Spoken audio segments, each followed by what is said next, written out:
C'est l'histoire d'un espion, un vrai.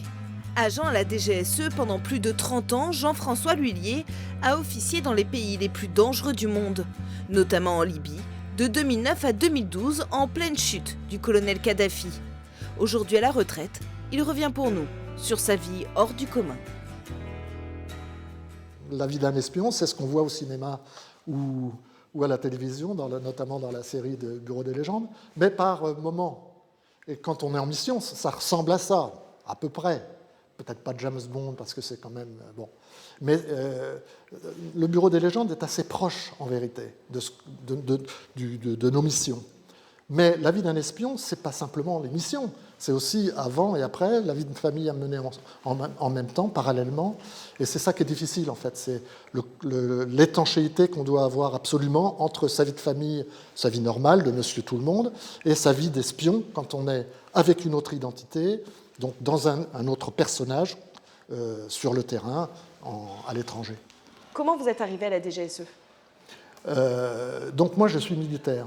Et j'ai eu la chance de servir au régiment de support, si vous voulez, qui faisait des actions pour le service secret français. Et donc, à travers cette affectation dans ce régiment-là, je suis rentré naturellement à la DGSE, on va dire, en faisant un résumé. Et donc, j'y ai passé ma vie, en vérité, donc 35 ans, quelque chose, une trentaine d'années, on va dire. À quoi ça ressemble une vie d'espion ? C'est une vie de clandestinité, c'est-à-dire que vous avez deux peaux, on va dire. La peau normale qui est la vôtre depuis votre naissance et voilà, que vous faites vivre normalement, et puis une peau que vous mettez en fonction des missions qu'on vous donne, ce qu'on appelle les légendes. Le Bureau des légendes est tiré de ça, c'est-à-dire que vous habitez un autre homme, quoi, en fait. Et alors, vous avez officié dans quel pays, vous, en tant qu'espion avec une Alors, légende ? dans de très nombreux pays, on va dire, mais j'étais ce qu'on appelle un antiterro, c'est-à-dire que je chassais les terroristes, pour faire bref, depuis mon début. C'est ce qui m'a motivé pour rentrer. Et donc, je me suis naturellement spécialisé sur les pays de l'arc méditerranéen, on va dire, du bassin méditerranéen plus exactement. Et donc les pays arabes, pour faire bref. Et votre travail consistait en quoi exactement ? À trouver des sources dans ces pays ? Oui, mon job était de trouver des sources dans tous les milieux terroristes, auprès des groupes terroristes, le plus proche possible du milieu de décision des terroristes, pour rapporter pour pouvoir prendre des mesures de défense contre les actions qu'ils allaient mener, quoi. Est-ce que vous avez connu dans votre carrière des situations vraiment très délicates, comme par exemple quand il y a eu la crise en Libye avec le colonel Kadhafi ? J'imagine que ça n'a pas été évident pour vous sur place. Non, c'est le moins qu'on puisse dire, c'est pas évident. Et effectivement, alors une situation complexe où ma vie pouvait être en danger, c'est que donc je me suis retrouvé en Tunisie pour lutter contre Kadhafi et Senussi, avec lesquels je travaillais quelques semaines auparavant. Du jour au lendemain, les gens avec lesquels je travaillais de façon très proche, puisqu'on luttait contre le terrorisme avec eux, étaient devenus des ennemis à abattre. Votre famille, comment ça se passait avec cette double vie ? Alors cette double vie, effectivement, la difficulté, c'est de protéger sa famille. Alors, dans notre métier, on n'emmène pas sa famille dès qu'on part en mission, sinon ça serait compliqué. Donc on emmène sa famille dans des missions qui sont officielles et dans des missions qui sont en général des missions de longue durée. Et votre famille savait ce que vous faisiez, que vous étiez agent ? Non, excepté mon épouse qui l'a su dès le départ, puisque j'étais jeune marié en fin de compte. Et donc ça s'est fait doucement, voilà, et donc elle a appris... Avec l'obligation de ne pas en parler pour elle aussi. Oui, tout à fait. Mais alors j'avais l'avantage d'être militaire, donc tout passait sous l'aspect militaire. Quand j'étais muté à Paris, j'étais muté au ministère de la Défense. Quand j'étais en ambassade, j'étais attaché de défense. Vous voyez, c'était facile pour moi, sur un plan, j'allais dire officiel, de cacher ma véritable fonction. Et vos enfants ? Alors mes enfants ne l'ont jamais su parce que des enfants par nature ça bavarde, même vous avez beau leur dire c'est un secret, alors ça reste un secret, ils sont contents mais ça ne dure pas longtemps.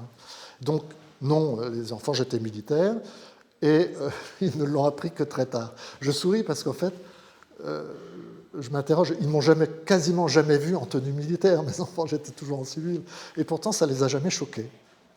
On va parler de votre livre. Donc, vous l'avez écrit et il est sorti l'année dernière en 2023. Donc, c'est un livre qui revient sur vos années en Libye, sur la chute du colonel Kadhafi dont vous avez été témoin direct. Pourquoi vous avez voulu l'écrire ? Alors, d'abord, j'ai voulu l'écrire au départ pour, pour expliquer mon parcours à mes enfants et à mes petits-enfants. C'était l'idée de départ. Vous y critiquez sans phare la DGSE. Vous expliquez que vous n'êtes pas d'accord avec pas mal d'ordres qui vous sont donnés, ce qui vous a valu des soucis. Vous pouvez nous expliquer comment ça s'est passé avec la DGSE à la sortie de ce livre ? Pas très bien, on va dire. Ça ne s'est pas passé très bien parce que je crois que la DGSE n'a pas accepté l'aspect critique. Mais bon, je ne voudrais pas rentrer dans les détails puisque l'affaire est encore en cours, hein, mais je suis en train de me défendre et j'ai contesté cette mise en examen. J'aimerais bien quand même que vous nous expliquiez, le matin où il y a eu cette mise en examen, où ils sont venus vous chercher, c'était quand même une matinée assez violente qui venait de votre propre camp, finalement. Oui, c'était très violent. Comment ça s'est passé ? Ils ont frappé chez vous à 6h du matin, menottes, cagoule, c'est ça ? Oui, c'est ça, oui, c'est exactement ça. Tout à fait honnêtement, je pense que la violence m'a étonné, oui, absolument, parce que je considère que ce livre, ils ont vu l'aspect négatif du livre, alors qu'en vérité, c'est pas ça qu'il faut en retirer, il faut en retirer les choses positives. Et d'ailleurs, dans ce livre, même s'il y a des critiques, c'est un hommage que je rends à la DGSE. Qu'est-ce que vous diriez à un jeune qui rêve d'être espion ? Est-ce que c'est possible ? Engage-toi. Voilà ce que je lui dirais. Tout est possible. La vie d'un espion, c'est ça. C'est que tout est possible.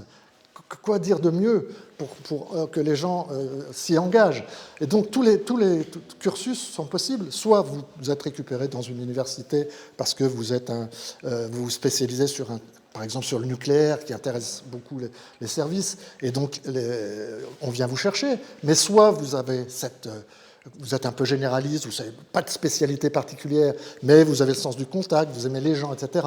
Eh ben, vous prenez votre stylo, vous écrivez à la DGSE par Internet sur les sites du ministère de la Défense, et c'est eux qui viennent vous récupérer. Il n'y a pas de souci. Est-ce qu'il y a des choses que vous regrettez aujourd'hui dans votre vie ? Dans votre vie d'espion Qu'est-ce que vous voulez que je vous dise ? Forcément, on a forcément des regrets dans la vie.